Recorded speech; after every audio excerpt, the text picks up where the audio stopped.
Speaking about architecture, then what kind of a theater architecture do you prefer or do you think is good? Oh, yeah. I love to direct in a space that is at least getting me the idea of I can do whatever I want there. So, for example, if you would ask me, hey, I have a lot of money, I want to design a theater for you, I would say, like, find a space, an area where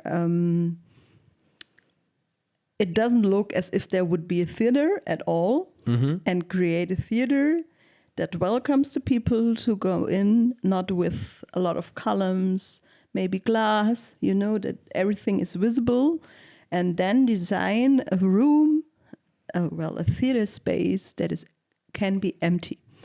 And everything that is like, everything else should be like a plug-in, like mobile plugs that you can set there, sit there, sit there, sit there, sit there.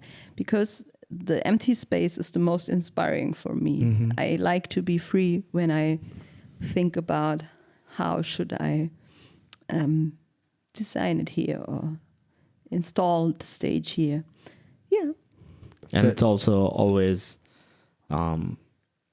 another sort of access to the script itself, I guess. You're looking at the script and you're saying, I'm going to have to represent some of this formally and how much of it. So if the script has a house in it, doesn't mean you're going to build a house really the way a house should be or something like that. Yes, and it also sometimes is like that I have an idea for a piece and I think about the idea, and that sometimes I say I can't do it in that theater because the theater space itself is giving so much interpretation on it. So, for example, the Heilig-Blut-Inszenierung could not have happened anywhere else except from the Landungsbrücken. Of course, I could have installed it in the real theater places, but it would be so absurd to install the house where the audience sits in the house and outside there is that large constellation where normally people sit and watch on the stage. So that would be like, it would be so weird. That's why, for example, that Heilig Blut, for me, it was quite clear when I want to play it somewhere else, I will ask if we can play it outside, for example, not in a classical theater or in industrial houses or stuff like because of the light. It's nice to have light. Yeah. But we also had the idea to play it really without any technique except from sound, really like free places in the city. And I always would suggest to design a stage where people watch from above, not up high. Okay. I don't like that. Because there are also theaters where you sit like that. Yeah. And then the stage is higher. Yeah. And I prefer it when you watch from the stages there.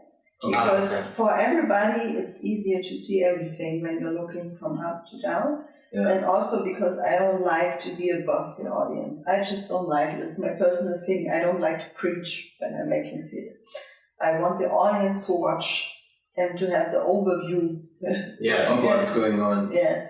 And for me, perfect theater would be like also different kind of levels, I guess. But the problem is that the levels also need to be gone when I don't need them. Okay.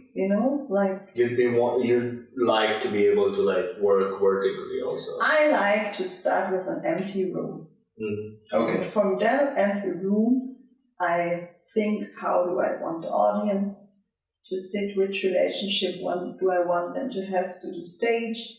Do I want to have a stage?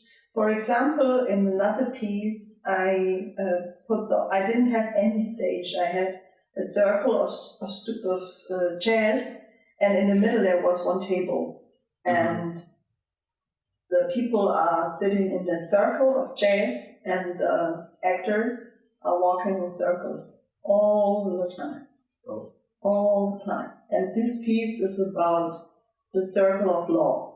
Okay. So, of course, they are walking around. And you're sitting there as the audience, and you're like... And this time I'm producing a piece where I have 2 actors playing one person in 6 rooms, different rooms on stage, and each room has the same setup: a table, a chair, and a lamp. Okay. And they are moving around all the time, changing position, and the position where they are changes the relationship to the audience. So when they're sitting on that side, the audience is a taxi driver. They are talking to them as if as if they were a taxi driver. Here she's talking to the audience if the audience is a therapist. Okay. So, and that's also just possible when the public, the audience is really close, that I could decide where they are. From the outside, then, this was a description of the theater from the inside. How do you think the theater should look on the outside? Oh, that's a really good and really important question, because sometimes I have the feeling that the architecture of a theater is like so strong that it tells a lot of people not to go inside. What do you mean by that? I mean, like, it looks so classy or impressive or old and traditional, and it looks so holy. Yeah. That I would like search for architecture that is not that holy. Okay. You know, like I told before you, like I guess that glass, for example, could be really cool. So it's an open space. You can come here, you can see who's walking around, and it's not just like, okay, it's a huge building and a small door. No. You need to have a building and really wide doors so people can go in and see maybe through glass what is happening there. For example, I really like the architecture of the Staatstheater in Darmstadt. It's behind a huge free place, and the facade is completely out of glass. Okay. So there is the potential to be welcoming. I don't know if it really happens, or if it really in the city is like giving the feeling that it's welcoming people. But the architecture itself seems for me the right step. Where in Frankfurt do you think? Which neighborhood in Frankfurt do you think? First of all, would it be in Frankfurt? Yeah. Or in Schwabenländle? Oh, I don't have any connections there anymore. Well, I don't know. In Frankfurt, to be true, there are a lot of theaters. The problem is that most of the theaters nobody knows, or just the special fans know about the theaters. And I guess what is missing in Frankfurt is a huge place for children's pieces and children's theater.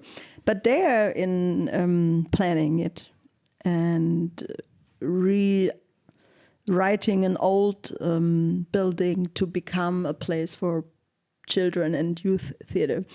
So I hope that this will take place, that they are creating that, because there is a nice children's theater in Frankfurt, but it's so small. And that means for also that theater that there are just like 100 spaces, 100 audience places. But the thing is, of course, when groups are coming, and just imagine 500 kids in one room watching one piece, that could be so cool. And yeah, that's why the scene is searching for a bigger place for children and youth theater. And the question was, where would I install the theater? Maybe Rödelheim. Don't ask me why. Okay. I think it's because it's one of the areas where actually no theater is Okay. till now. And it's a really, really sweet and nice and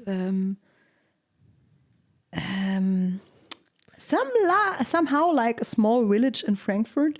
Oh, okay. Yeah. And yeah. The Rödelheim is S4, S5? No. Which I don't which remember, line? but I've been there Yeah. once. Even I've been there once. Yeah. And I like it. It's a beautiful place. I like it a lot. And there is a Hausen, and in Hausen there are theater or culture places. But Rödelheim, yeah. But I needed to think about it, okay? You also work with kids? Like with children? What kind of work do you do with them? Oh, so I many believe different- the project is called X and Y. That's one of the plays, I guess. Right? That's one of the... Ah, wir so. Yeah. So. Yeah. Yeah, I work with You give kids. nicknames to your plays. Yeah. I work with kids, and I also direct pieces for kids. Yeah. But you want to talk about that? Both. Both. Okay. When I work with kids, I do a project and I plan it, and it always comes to be different. And that's the best thing about working with kids and teens, that you have an idea because you wrote some text to get money for the project, and then you're realizing, oh, that has nothing to do with the reality of the people I'm working with. Let's change everything. Yeah. And I'm really happy that I'm not that, but it needs to be like that. And they are giving me so much energy. And to be true, if I would not work with kids or teens, I don't know if I could really survive in the theater machinery, Yeah. because we're producing.